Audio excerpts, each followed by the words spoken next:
Mutton প্রেমী লোকেদের জন্য যদি এরকম মশলা ছাড়া মাটন কষা রান্না করা যায় তাহলে তো আর কোনো কথাই হবে না।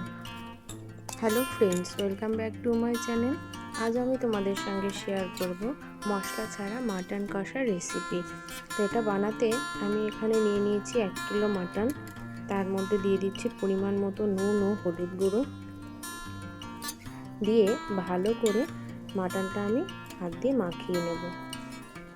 ভালো করে মাখিয়ে আমি ঢেকে রেখে দেব আধ ঘন্টা।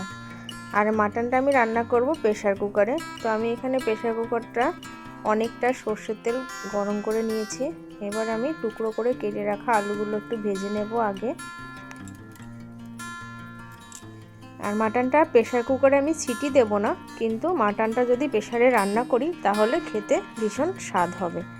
এবার আমি এখানে দিয়ে দেবো গোটা গরম মশলা ফোড়ন দিয়ে একটা তেজপাতা দিয়ে দেব, আর দেব পেঁয়াজ কুচি। পেঁয়াজ কুচিটা দিয়ে পেঁয়াজটা যখন হালকা ভাজা হয়ে যাবে তখন আমি এর মধ্যে দিয়ে দেব রসুন বাটা আর দেব আদা বাটা। দিয়ে এবার আমি মশলাটা ভালো করে কষিয়ে নেব।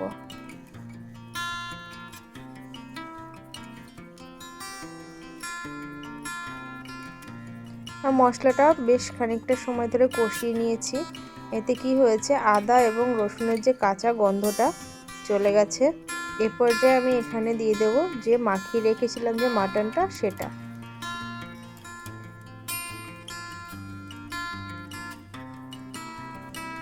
দিয়ে ভালো করে মিক্সড করে এখানে আমি এবার দিয়ে দেব শুকনো লঙ্কার গুঁড়ো আর কাশ্মীরি লঙ্কার গুঁড়ো। এখানে কিন্তু আমি আর কোনো মশলা অ্যাড করব না। দিয়ে ভালো করে মিক্সড করে, আর গ্যাসের ফ্লেমটা কিন্তু অবশ্যই লো রেখে আমি পুরো রান্নাটা করব। একটু সময় লাগবে, কিন্তু এইভাবে ঢাকা দিয়ে গ্যাসের ফ্লেমটা লো করে যদি রান্নাটা করি তাহলে মাটনটা খুব ভালো সেদ্ধ হবে এবং খেতেও ভীষণ ভালো লাগবে। তো এরকমভাবে আমি ঢেকে ঢেকে ঢেকে ঢেকে আস্তে আস্তে মাটনটা পুরো কষিয়ে নেব।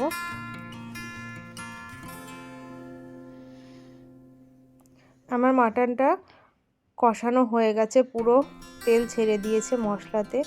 এ পর্যায়ে আমি এখানে দিয়ে দেব ভেজে রাখা আলু আর পরিমাণ মতো জল দিয়ে ভালো করে মিক্সড করে ঢাকা দিয়ে রেখে দেব। 10 মিনিট পর আমি ঢাকনাটা খুলব। দেখো কি সুন্দর মাটনের কালারটা এসছে।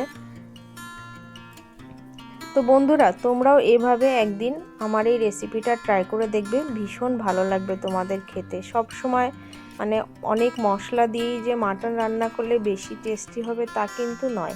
তোমরা এইভাবে একদিন রান্না করে দেখবে, খুব ভালো লাগবে গরম ভাতের সঙ্গে খেতে। তো এখন আমি এখানে দিয়ে দেব গরম মশলা, দিয়ে ঢাকা দিয়ে আমি রেখে দেব। আর আমার এই রেসিপিটা যদি তোমাদের ভালো লেগে থাকে তাহলে অবশ্যই আমার চ্যানেলটা সাবস্ক্রাইব করবে। আর যারা ফেসবুক থেকে দেখছো তারা অবশ্যই আমার চ্যানেলটা ফলো করে রাখবে। এবার আমি গরম গরম পরিবেশন করব মাটন কষাটা।